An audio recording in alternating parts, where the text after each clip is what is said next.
India is the mother of all democracies is Modi at you ਉਹ ਵੀ ਖਾਲੀ ਕੁਰਸੀਆਂ ਵੀ ਹੱਸ ਰਹੀਆਂ ਹੋਣੀਆਂ, ਕਹਿੰਦਾ ਜਾ ਝੂਠਿਆ। ਫਿਰ ਉਹਨੇ ਕਿਹਾ ਜੀ ਕਿ ਅਸੀਂ ਜਿਹੜਾ ਇੰਡੀਆ ਦੀ ਇੰਡੀਪੈਂਡੈਂਸ ਦੇ 75ਵੇਂ ਸਾਲ 'ਚ ਦਾਖਲ ਹੋ ਗਏ, ਸਾਡੀ ਡਾਈਵਰਸਿਟੀ ਜਿਹੜੀ ਹੈ ਉਹ ਸਾਡੀ ਸਟਰੋਂਗ ਡੈਮੋਕ੍ਰੇਸੀ ਦੀ ਹੈ, ਦਰਜਨਾਂ ਸਾਡੀਆਂ ਜ਼ਬਾਨਾਂ ਨੇ ਔਰ ਸਭ ਜਿਹੜੇ ਨੇ, ਮੈਂ ਇੱਕ ਝੂਠ ਕਿ ਜੀ ਮੈਂ ਇੱਕ ਟੀ ਸਟਾਲ ਤੇ ਕੰਮ ਕਰਨ ਵਾਲੇ ਪਿਓ ਦਾ ਪੁੱਤਰ ਜਿਹੜਾ ਉਹ ਇੰਡੀਆ ਨੂੰ ਰਿਪਰੈਜ਼ੈਂਟ ਕਰ ਰਿਹਾ। ਜਦੋਂ ਇਹ ਕਹਿੰਦਾ ਮੇਰੇ ਪਿਓ ਦੀ, ਉਦੋਂ ਉਸ ਤੋਂ 15 ਸਾਲ ਬਾਅਦ ਉੱਥੇ ਰੇਲਵੇ ਸਟੇਸ਼ਨ ਬਣਿਆ, ਰੇਲਵੇ ਸਟੇਸ਼ਨ ਹੀ ਨਹੀਂ ਸੀ। ਇਹ ਤਾਂ ਇਹਦੇ ਭਰਾ ਦਾ ਕਹਿਣਾ ਵੀ ਇਹ ਤਾਂ ਮਾਂ ਦੇ ਗਹਿਣੇ ਲੈ ਕੇ ਦੌੜਿਆ ਉੱਥੋਂ, ਇਹ ਛੱਡ ਕੇ ਘਰ ਵਾਲੀ ਨੂੰ ਦੌੜ ਗਿਆ ਸੀਗਾ। ਫਿਰ ਉਹਨੇ ਇਹ ਕਿਹਾ ਕਿ ਜੀ UN ਦੇ ਵਿੱਚ ਵੀ ਸੁਧਾਰ ਹੋਣਾ ਚਾਹੀਦਾ ਔਰ ਜਦੋਂ ਤੱਕ ਇਹ ਹੁੰਦਾ ਨਹੀਂ ਇਸ ਦਾ ਕੋਈ ਮਤਲਬ ਨਹੀਂ ਹੈ। Viewers, welcome back on program. So viewers, ਹੁਣ ਆਪਾਂ ਗੱਲਬਾਤ ਕਰਨ ਜਾ ਰਹੇ ਹਾਂ ਕਿ ਯੂਨਾਈਟਿਡ ਨੇਸ਼ਨ ਜਨਰਲ ਅਸੈਂਬਲੀ ਵਿੱਚ ਪਾਕਿਸਤਾਨ ਦੇ ਪ੍ਰਧਾਨ ਮੰਤਰੀ ਇਮਰਾਨ ਖਾਨ ਦਾ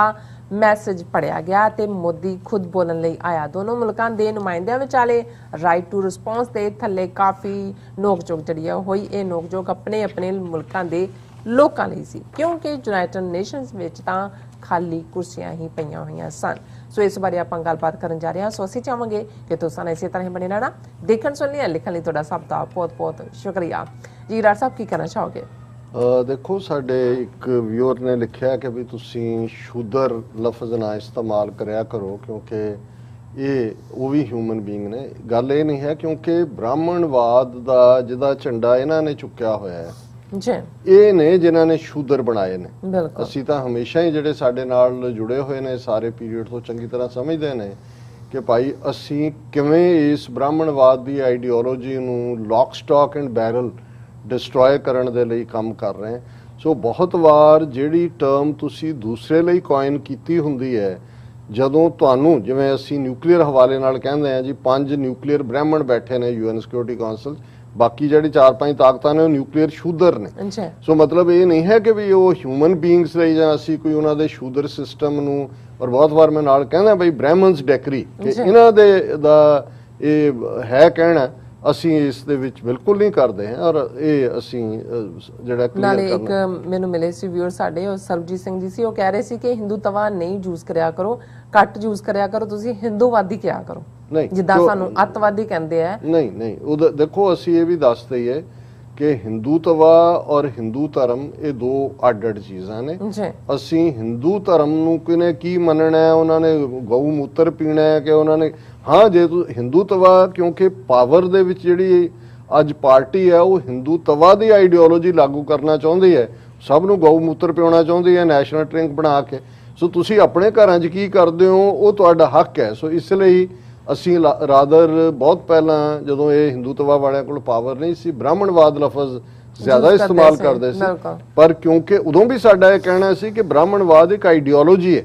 ਜਿਵੇਂ ਨਾਜ਼ੀਜ਼ਮ ਹੈ, ਫਾਸ਼ਿਜ਼ਮ ਹੈ, ਕਮਿਊਨਿਜ਼ਮ ਹੈ। ਪਰ ਹੁਣ ਕਿਉਂਕਿ ਇਹਨਾਂ ਨੇ ਖੁਦ ਹੀ ਹਿੰਦੂਤਵਾ ਆਈਡੀਓਲੋਜੀ ਦਾ ਨਾਂ ਰੱਖਿਆ, ਜਿਹੜੀ ਕੋਈ ਹਾਲਾਂ ਵੇਦਾਂ ਸ਼ਾਸਤਰਾਂ ਚੋਂ ਨਹੀਂ ਨਿਕਲੀ, ਉਹ ਸਾਵਰਕਰ ਨੇ ਇਹ ਲਫ਼ਜ਼ ਦਿੱਤਾ ਹੈ ਜਿਹੜਾ ਸਭ ਤੋਂ ਵੱਡਾ ਰੇਸਿਸਟ ਸੀ 20th ਸੈਂਚੁਰੀ ਦਾ। ਔਰ ਇਸ ਲਈ ਉਹ ਫਿਰ ਇਹੀ ਇਸਤੇਮਾਲ ਕਰਨਾ ਬਣਦਾ ਹੈ, ਜਿਹਨੂੰ ਇਹ ਫਖਰ ਨਾਲ ਕਹਿੰਦੇ ਨੇ ਕਿ ਜੀ ਅਸੀਂ ਜਿਹੜਾ ਉਹ ਸਾਰੇ ਹਿੰਦੂਤਵਾ ਨੂੰ ਇੰਡਸ ਤੋਂ ਲੈ ਕੇ ਔਰ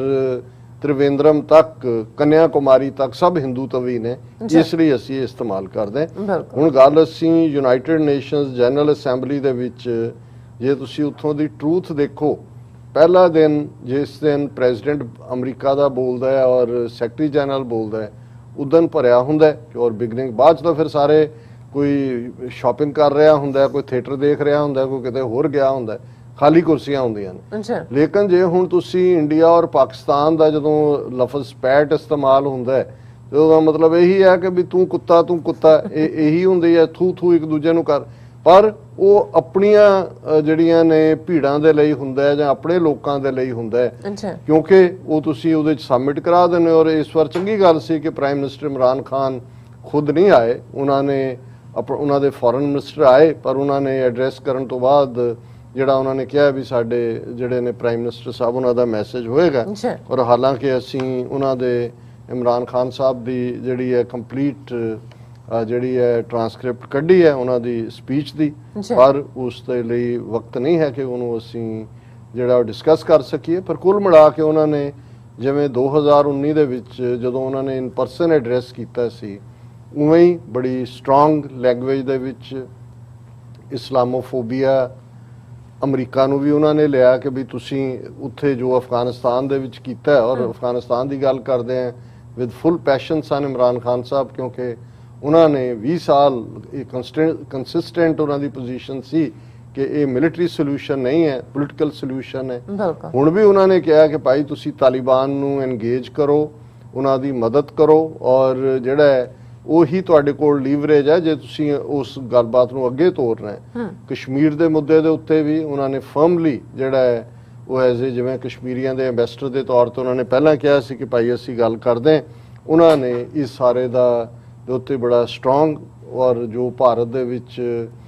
ਕਸ਼ਮੀਰੀਆਂ ਦੇ ਨਾਲ ਬਾਕੀ ਜੋ ਉਹਨਾਂ ਦੀਆਂ ਨੀਤੀਆਂ ਨੇ ਨਾਜ਼ੀਜ਼ਮ ਦੀ ਤਰਜ਼ ਤੇ, ਉਸ ਦੇ ਉੱਤੇ ਬੜਾ ਸਟਰੋਂਗ ਉਹਨਾਂ ਦਾ ਜਿਹੜਾ ਉਹ ਬਿਆਨ ਸੀ। ਔਰ ਇੱਕ ਯੂਨਾਈਟਿਡ ਨੇਸ਼ਨਸ ਜਨਰਲ ਅਸੈਂਬਲੀ 'ਚ ਜਦੋਂ ਕੋਈ ਐਡਰੈਸ ਕਰਦਾ ਹੈ ਤੇ ਇੱਕ ਕਲੌਜ਼ ਦੇ ਥੱਲੇ ਉਹਨੂੰ ਕਹਿੰਦੇ ਨੇ right to right to respond. ਹੁਣ ਰਾਈਟ ਟੂ ਰਿਸਪੌਂਡ ਦਾ ਇਸਤੇਮਾਲ ਕਰਕੇ ਇੰਡੀਆ ਨੇ ਆਪਣੀਆਂ 2 ਨਿੱਕੀਆਂ ਕੁੜੀਆਂ ਜਿਹੜੀਆਂ ਨੇ ਫੋਰਨ ਸਰਵਿਸ ਦੀਆਂ ਉਹ ਬਿਠਾਈਆਂ ਹੁੰਦੀਆਂ ਨੇ, ਪਿਛਲੀ ਵਾਰ ਵੀ ਉਹਨਾਂ ਨੇ 2019 ਚ ਵੀ ਕੀਤਾ ਸੀ। ਉਹਨਾਂ ਨੇ ਫਿਰ ਪੂਰਾ, ਜਿਸ ਨੂੰ ਕਹਿੰਦੇ ਨੇ ਕਿ ਭਾਈ ਜਿਵੇਂ ਕਹਿੰਦਾ ਨਾ ਪੰਜਾਬੀ ਚ ਕਿ ਵੀ ਇਹਨੂੰ ਕੀ ਹੋ ਗਿਆ, ਕਹਿੰਦੇ ਨੇ ਇਹਦੀ ਪੂਛ ਤੇ ਪੈਰ ਧਰਿਆ ਗਿਆ। ਫਿਰ ਉਹਨਾਂ ਨੇ ਠੀਕ ਪੂਛ ਤੇ ਤਾਂ ਠੀਕ ਪੈਰ ਧਰਿਆ, ਸੋ ਉਹਨਾਂ ਨੇ ਫਿਰ ਉਹ ਜਿਵੇਂ ਪੂਛ ਤੇ ਪੈਰ ਧਰਿਆ ਜਾਏ ਤੇ ਚੂੰ ਚੂੰ ਹੋ ਰਹੀ ਹੁੰਦੀ ਹੈ, ਜੇ ਚੀਂ ਚੀਂ ਹੁੰਦੀ ਹੈ, ਉਹਦੇ ਚ ਉਹਨਾਂ ਨੇ ਜਿਹੜਾ ਕਾਫੀ ਨੈਗੇਟਿਵਿਟੀ ਦੇ ਨਾਲ ਉਹਨਾਂ ਨੇ ਇਹ ਕਿਹਾ ਕਿ ਜੀ ਇੰਡੀਆ ਵਕੇਟ ਕਰੇ ਪਾਕਿਸਤਾਨ ਆਕੂਪਾਈਡ ਕਸ਼ਮੀਰ, ਔਰ ਇਹ ਜਿਹੜਾ ਸਾਰਾ ਅਰਸਨਿਸਟ ਹੈ ਪਾਕਿਸਤਾਨ, ਅੱਗ ਲਾ ਰਿਹਾ ਹੈ, ਔਰ ਇਹ ਸਾਰੇ ਦੇ ਪਿੱਛੇ ਜਿਹੜਾ ਉਹ ਦੂਸਰਿਆਂ ਨੂੰ ਅੱਗ ਲਾ ਰਿਹਾ ਹੈ, ਔਰ ਆਪ ਫਿਰ ਆ ਜਾਂਦਾ ਜੀ ਮੈਂ ਅੱਗ ਬੁਝਾਉਣ ਵਾਲਾ, ਇਦਾਂ ਦੀ ਘਟੀਆ ਜੀ ਲੈਂਗੁਏਜ। ਲੇਕਿਨ ਹੁਣ ਜਦੋਂ ਇੰਡੀਆ ਨੇ ਇਹ ਰਾਈਟ ਟੂ ਰਿਸਪੌਂਡ ਦੇ ਥੱਲੇ ਕੀਤਾ, ਫਿਰ ਪਾਕਿਸਤਾਨ ਨੇ ਵੀ ਆਪਣੀ ਇੱਕ ਬੀਬੀ ਜਿਹੜੀ, ਔਰ ਮੈਨੂੰ ਮੈਂ ਮਾਣ ਵੀ ਮਹਿਸੂਸ ਕੀਤਾ ਹੈ, ਮੈਂ ਕਿਹਾ ਵੀ ਜਿਸ ਸੁਸਾਇਟੀ 'ਚ ਉਹ ਬੀਬੀ ਅੱਖੋਂ ਜਿਹੜੀ ਹੈ ਉਹ ਬਲਾਈਂਡ ਹੈ, ਨਬੀਨਾ ਅਸੀਂ ਕਹਿੰਦੇ ਨਾਬੀਨਾ, ਔਰ ਇਹ ਆਇਆ ਵੀ ਉਹਦਾ ਇੱਕ ਭਰਾ ਵੀ ਜਿਹੜਾ ਪ੍ਰੋਫੈਸਰ ਹੈ ਉਹ ਵੀ ਨਾਬੀਨਾ ਹੈ, ਇੱਕ ਭਰਾ ਉਹਨਾਂ ਦਾ ਜੱਜ ਹੈ ਉਹ ਵੀ ਨਾਬੀਨਾ ਹੈ। ਪਰ ਜਿਵੇਂ ਹਾਲਾਂਕਿ ਬ੍ਰੇਲ ਹੁੰਦਾ ਜਿਹਦਾ ਇਸਤੇਮਾਲ ਕਰਕੇ, ਔਰ ਜਿਵੇਂ ਲੈਂਗੁਏਜ ਦੇ ਵਿੱਚ ਬੋਲਡਨੈਸ, ਪਕੜ, ਔਰ ਉਹਨੇ ਬੀਬੀ ਨੇ ਰਿਸਪੌਂਡ ਕੀਤਾ ਇੱਕ ਕਰਕੇ ਗੱਲ ਨੂੰ ਉਹਨੇ, ਔਰ ਤੁਹਾਨੂੰ ਹਰ ਜਿਵੇਂ ਇਹਨਾਂ ਦਾ ਤਾਂ ਉਹ ਲਿਖਿਆ ਲਿਖਾਇਆ ਜੋ ਟਰਾਂਸਕ੍ਰਿਪਟ ਆਪਣੇ ਅੰਗਰੇਜ਼ੀ ਦੇ ਪ੍ਰੋਫੈਸਰਾਂ ਤੋਂ ਉਹਨਾਂ ਨੂੰ ਬੀਬੀਆਂ ਨੂੰ ਜਿਹੜੀਆਂ ਕੁਰਸੀ ਦੇ ਵਿੱਚ ਹੀ ਤਸੀਆਂ ਹੋਈਆਂ ਸੀ, ਨਜ਼ਰ ਹੀ ਨਹੀਂ ਸੀ ਆ ਰਿਹਾ ਵੀ ਕੀ ਹੈ।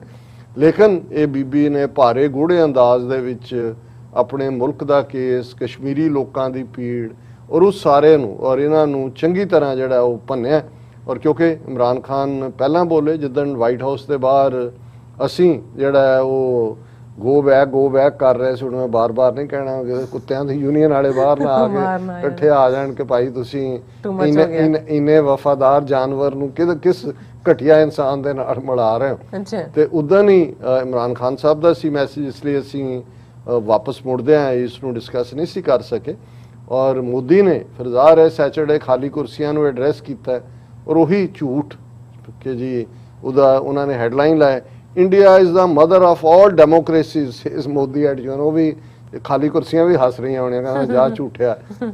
ਵੀ ਬਥੇਰਾ ਬੋਲ ਲਿਆ ਤੂੰ ਝੂਠ। ਔਰ ਉਹਨੇ ਉਹੀ ਹਾਲਾਂ ਪਾਕਿਸਤਾਨ ਦਾ ਨਾਂ ਨਹੀਂ ਉਹਨੇ ਲਿਆ, ਲੇਕਿਨ ਉਸੇ ਜੋ ਦਾ ਸਾਰਾ ਪਾਰਟ ਸੀ ਕਿ ਜੀ ਅਸੀਂ ਮਦਰ ਆਫ ਆਲ ਡੈਮੋਕ੍ਰੇਸੀਜ਼ ਹੈ, ਔਰ ਕੋਵਿਡ ਪੈਂਡੇਮਿਕ ਦੇ ਵਿਕਟਮਸ ਨੂੰ ਸ਼ਰਧਾਂਜਲੀ ਦਿੱਤੀ। ਹਾਲਾਂ ਤੇਰੀ ਫੇਲਿਅਰ, ਤੇਰੀ ਹਕੂਮਤ ਦੀ 40-45 ਲੱਖ ਲੋਕ ਤੁਸੀਂ ਮਾਰ ਦਿੱਤਾ ਹੈ, ਆਕਸੀਜਨ ਨਹੀਂ ਦਿੱਤਾ। ਪਰ ਕਿਉਂਕਿ ਜੇ ਤੁਸੀਂ ਝੂਠ ਹੀ ਬੋਲਣਾ ਤੇ ਫਿਰ ਇੰਨਾ ਵੱਡਾ ਬੋਲੋ ਕਿ ਕਿਸੇ ਨੂੰ ਕੋਈ ਲੱਗੇ ਨਾ ਵੀ ਇਹ ਝੂਠ ਹੈ। ਫਿਰ ਉਹਨੇ ਕਿਹਾ ਜੀ ਕਿ ਅਸੀਂ ਜਿਹੜਾ ਇੰਡੀਆ ਦੀ ਇੰਡੀਪੈਂਡੈਂਸ ਦੇ 75ਵੇਂ ਸਾਲ 'ਚ ਦਾਖਲ ਹੋ ਗਏ, ਸਾਡੀ ਡਾਈਵਰਸਿਟੀ ਜਿਹੜੀ ਹੈ ਉਹ ਸਾਡੀ ਸਟਰੋਂਗ ਡੈਮੋਕ੍ਰੇਸੀ ਦੀ ਹੈ, ਦਰਜਨਾਂ ਸਾਡੀਆਂ ਜ਼ਬਾਨਾਂ ਨੇ, ਔਰ ਸਭ ਜਿਹੜੇ ਨੇ, ਮੈਂ ਇੱਕ ਝੂਠ ਕਿ ਜੀ ਮੈਂ ਇੱਕ ਟੀ ਸਟਾਲ ਤੇ ਕੰਮ ਕਰਨ ਵਾਲੇ ਪਿਓ ਦਾ ਪੁੱਤਰ ਜਿਹੜਾ ਉਹ ਇੰਡੀਆ ਨੂੰ ਰਿਪਰੈਜ਼ੈਂਟ ਕਰ ਰਿਹਾ। ਹਾਲਾਂ ਹਕੀਕਤ ਜਿਵੇਂ ਝੂਠ ਹੈ ਵੀ ਜਦੋਂ ਇਹ ਕਹਿੰਦਾ ਮੇਰੇ ਪਿਓ ਦੀ, ਉਦੋਂ ਉਸ ਤੋਂ 15 ਸਾਲ ਬਾਅਦ ਉੱਥੇ ਰੇਲਵੇ ਸਟੇਸ਼ਨ ਬਣਿਆ, ਰੇਲਵੇ ਸਟੇਸ਼ਨ ਹੀ ਨਹੀਂ ਸੀ। ਇਹ ਤਾਂ ਇਹਦੇ ਭਰਾ ਦਾ ਕਹਿਣਾ ਵੀ ਇਹ ਤਾਂ ਮਾਂ ਦੇ ਗਹਿਣੇ ਲੈ ਕੇ ਦੌੜਿਆ ਉੱਥੋਂ, ਛੱਡ ਕੇ ਘਰ ਵਾਲੀ ਨੂੰ ਦੌੜ ਗਿਆ ਸੀਗਾ। ਔਰ ਇਹ ਇਸ ਕਿਸਮ ਦੇ ਝੂਠ ਝਾੜ ਉਹਨੇ ਬੋਲੇ। ਫਿਰ ਉਹਨੇ ਇਹ ਕਿਹਾ ਕਿ ਜੀ UN ਦੇ ਵਿੱਚ ਵੀ ਸੁਧਾਰ ਹੋਣਾ ਚਾਹੀਦਾ ਹੈ, ਔਰ ਜਦੋਂ ਤੱਕ ਇਹ ਹੁੰਦਾ ਨਹੀਂ ਇਸ ਦਾ ਕੋਈ ਮਤਲਬ ਨਹੀਂ ਹੈ। ਔਰ ਨਾਲ ਦੀ ਨਾਲ ਜਿਵੇਂ ਉਹਨਾਂ ਦੀਆਂ ਜੋ ਰਿਸਪੌਂਡ ਕਰਨ ਵਾਲੀਆਂ ਸਨੇਹਾ ਦੂਬੇ ਸੀ, ਉਹਨਾਂ ਨੇ ਕਿਹਾ ਜੀ ਇਹ ਮਿਸਯੂਜ਼ ਕੀਤਾ ਹੈ ਇਮਰਾਨ ਖਾਨ ਨੇ ਇਸ ਪਲੇਟਫਾਰਮ ਨੂੰ ਟੂ ਸਪਰੈਡ ਪ੍ਰੋਪੇਗੈਂਡਾ, ਔਰ ਇਹ ਜਿਹੜਾ ਮੋਦੀ ਤੋਂ ਵੱਡਾ ਮਿਸਯੂਜ਼ ਕਰਨ ਵਾਲਾ ਕੋਈ ਨਹੀਂ ਹੈ ਜਿਹਨੇ ਇਸ ਪਲੇਟਫਾਰਮ ਨੂੰ ਕੀਤਾ ਮਿਸਯੂਜ਼। ਲੇਕਿਨ ਬਾਹਰ ਜੋ ਕੁਝ ਚੱਲ ਰਿਹਾ ਸੀ ਪ੍ਰੋਟੈਸਟ ਦੇ ਰਾਹੀਂ ਵੀ, ਔਰ ਉਸ ਤੋਂ ਪਹਿਲਾਂ ਹੀ ਆਲਰੇਡੀ ਪਾਕਿਸਤਾਨ ਨੇ ਬੜਾ ਬਿਊਟੀਫੁਲੀ, ਕਿਉਂਕਿ ਜਿਹੜੀ ਹਡਸਨ ਇੰਸਟੀਚਿਊਟ ਰਿਪੋਰਟ ਵੀ ਆਂਦੀ ਹੈ ਇਹਨਾਂ ਦੀ 2 ਹਫ਼ਤੇ ਪਹਿਲਾਂ, ਐਕਚੁਅਲੀ ਪਾਕਿਸਤਾਨ ਨੇ ਇੱਕ 40+ ਪੇजेस ਦਾ ਡੋਜ਼ੀਅਰ ਜਿਹਦੇ 'ਚ ਉਹਨਾਂ ਨੇ ਬਿਲਕੁਲ ਸਬੂਤਾਂ ਨਾਲ ਕਿ ਇੰਡੀਆ ਕਿਵੇਂ ਟੈਰਰਿਜ਼ਮ ਕਰ ਰਿਹਾ ਹੈ, ਕਿਵੇਂ ਪਾਕਿਸਤਾਨ 'ਚ ਇੰਟਰਫੀਅਰ ਕਰ ਰਿਹਾ ਹੈ, ਸੋ ਉਹਦੇ ਰਿਸਪੌਂਸ 'ਚ ਉਹਨਾਂ ਨੇ ਕੱਢਿਆ, ਔਰ ਉਹਨੇ ਆਲਰੇਡੀ ਇਹਨਾਂ ਦੀ ਫੂਕ ਕੱਢੀ ਹੋਈ ਸੀ, ਔਰ ਇਹਦੇ ਚ ਵੀ ਇਹ ਫੇਲ ਹੋਏ। ਫਿਰ ਇਹਨਾਂ ਦਾ ਜ਼ੋਰ ਲੱਗਾ ਹੋਇਆ ਸੀ ਇੰਡੀਆ ਦਾ ਕਿ ਜਿਹੜਾ ਅਫਗਾਨਿਸਤਾਨ ਦਾ ਐਗਜ਼ਿਸਟਿੰਗ ਇੱਥੇ UN ਦੇ ਵਿੱਚ permanent representative ambassador Ashraf Ghani government ਦਾ, ਉਹਨੂੰ ਲਾਸਟ ਡੇ ਜਿਹੜਾ ਉਹਨਾਂ ਨੇ ਉਸ ਦਾ ਸਕੇਜੂਲ ਸੀ ਉਹਨੇ ਐਡਰੈਸ ਕਰਨਾ ਸੀ, ਪਰ ਐਨ ਮੌਕੇ ਤੇ ਤਾਲਿਬਾਨ ਹਕੂਮਤ ਨੇ ਆਪਣਾ ਡਾਕਟਰ ਸੁਹੇਲ ਅਸ਼ਰਫ ਜਿਨ੍ਹਾਂ ਨੇ ਸੁਹੇਲ ਸ਼ਾਹੀਨ ਜਿਨ੍ਹਾਂ ਨੇ ਸਾਰੀ ਨੈਗੋਸ਼ੀਏਸ਼ਨ ਕੀਤੀ ਦੋਹਾ 'ਚ, ਉਹਦਾ ਨਾਂ ਸੀ ਕਿ ਜੇ ਅਸੀਂ ਇਹਨਾਂ ਨੂੰ UN ਐਂਬੈਸਡਰ ਬਣਾਇਆ ਤੇ ਇਹ ਬੋਲਣਗੇ। ਸੋ ਇਸ ਸਾਰੇ ਦੇ ਵਿੱਚ ਫਾਈਨਲੀ ਉਹਨਾਂ ਨੇ ਫੈਸਲਾ ਕੀਤਾ ਕਿ ਜੀ ਅਫਗਾਨਿਸਤਾਨ ਵੱਲੋਂ ਕੋਈ ਵੀ ਨਹੀਂ ਬੋਲੇਗਾ। ਸੋ ਅਸੀਂ ਸਮਝਦੇ ਹਾਂ ਵੀ ਇਹ ਤਾਲਿਬਾਨ ਹਕੂਮਤ ਦੀ ਸਕਸੈਸ ਹੈ ਕਿ ਉਹਨਾਂ ਨੇ ਘੱਟੋ ਘੱਟ ਜਿਹੜਾ ਅਸ਼ਰਫ ਗਨੀ ਹਕੂਮਤ ਦਾ ਸੀ ਉਹਨੂੰ ਮਾਈਨਸ ਕੀਤਾ। ਇੰਨੀ ਜਲਦੀ ਬੋਲਣ ਦਾ ਤਾਂ ਵਕਤ ਵੀ ਨਹੀਂ ਸੀ ਮਿਲਣਾ ਕਿਉਂਕਿ ਇਹਨਾਂ ਦੀ ਜਿਹੜੀ ਕ੍ਰੈਡੈਂਸ਼ੀਅਲ ਕਮੇਟੀ ਆ ਉਹਦੀ ਮੀਟਿੰਗ ਤਾਂ ਹੋ ਨਹੀਂ ਸਕੀ। ਲੇਕਿਨ ਇਹ ਵੀ ਇੱਕ ਭਾਰਤ ਦੇ ਮੂੰਹ ਤੇ ਚਪੇੜ ਵੱਜੀ ਹੈ ਕਿ ਤਾਲਿਬਾਨ ਨੇ ਆਪਣੀ ਹਕੂਮਤ ਦੀ ਪਾਰਸ਼ੀਅਲ ਰੈਕਗਨੀਸ਼ਨ ਕਰਵਾ ਲਈ ਕਿਉਂਕਿ ਉਹਨਾਂ ਨੇ ਇਹ ਦੱਸ ਦਿੱਤਾ ਕਿ ਭਾਈ ਜਿਹੜਾ ਐਗਜ਼ਿਸਟਿੰਗ ਹੈ ਅਸ਼ਰਫ ਗਨੀ ਦਾ ਜਿਹੜਾ ਬੰਦਾ ਇਹ ਸਾਡੇ ਅਫਗਾਨਿਸਤਾਨ ਦੀ ਨੁਮਾਇੰਦਗੀ ਨਹੀਂ ਕਰਦਾ ਕਿਉਂਕਿ ਹੁਣ ਅਸ਼ਰਫ ਗਨੀ ਨਾਂ ਦੀ ਜਿਣਸ ਜਿਹੜੀ ਹੈ ਉਹ ਡਾਲਰਾਂ ਦਾ ਜਹਾਜ਼ ਭਰ ਕੇ ਜਾ ਕੇ ਜਿਹੜੀ ਹੈ ਉਹ ਕਤਰ 'ਚ ਬੈਠੀ ਹੈ ਔਰ ਕੁਵੈਤ 'ਚ ਹੈ ਸ਼ਾਇਦ ਕਿ ਵੀ ਔਰ ਇਹਨੂੰ ਜਿਹੜਾ ਕੋਈ ਵੀ ਨਹੀਂ ਬੋਲੇਗਾ। ਸੋ ਇਸੇ ਤਰ੍ਹਾਂ ਇੱਕ ਹੋਰ ਨੇਸ਼ਨ ਜਿਹਨੂੰ ਕਿਉਂਕਿ ਆਲਮੋਸਟ ਓਵਰ ਹੋ ਗਿਆ ਸਮਾਗਮ ਜਿਹਨੂੰ ਨਹੀਂ ਬੋਲਣ ਦਿੱਤਾ ਗਿਆ ਉਹ ਮਿਆਂਮਾਰ ਹੈ ਕਿਉਂਕਿ ਉੱਥੇ ਵੀ ਜਿਹੜਾ ਫੌਜੀ ਏਜੰਟ ਹੈ ਔਰ ਉਸ ਤੋਂ ਪਹਿਲਾਂ ਜਿਹੜੀ ਔਂਗ ਸੀ ਕੀ ਉਹਦਾ ਬੀਬੀ ਦਾ ਨਾਂ ਉਹਦੀ ਹਕੂਮਤ ਦਾ ਜਿਹੜਾ ਨੁਮਾਇੰਦਾ ਸੀ ਉਹਨੂੰ ਅਜੇ ਉਹ ਹਕੂਮਤ ਅਜੋਕੀ ਨਹੀਂ ਮੰਨਦੀ ਸੋ ਉਹਨੂੰ ਵੀ ਬਾਹਰ ਰੱਖਿਆ ਗਿਆ। ਸੋ ਇਸ ਤਰੀਕੇ ਦੇ ਨਾਲ ਇਹ ਜਿਹੜਾ ਜਿਹਨੂੰ United nation general assembly session ਕਹੋ ਜਾਂ ਮੌਜ ਮੇਲਾ ਇਕੱਠਾ ਹੋਣਾ ਕਹੋ ਕਿਉਂਕਿ ਵੱਡੇ ਵੱਡੇ ਜਿਹੜੇ ਨੇ ਡੈਲੀਗੇਸ਼ਨ ਆਉਂਦੇ ਨੇ ਜਿਹੜਾ ਅੰਦਰ ਤਾਂ ਕੋਈ ਬੈਠਾ ਨਹੀਂ ਹੁੰਦਾ ਮੀਡੀਆ ਵਾਲੇ ਵੀ ਜਿਨ੍ਹਾਂ ਨੂੰ ਉੱਥੇ ਸਰਕਾਰਾਂ ਦੇ ਚਮਚੇ ਹੁੰਦੇ ਨੇ ਫੇਵਰ ਕਰਨਾ ਹੁੰਦਾ ਇੰਡੀਆ 'ਚ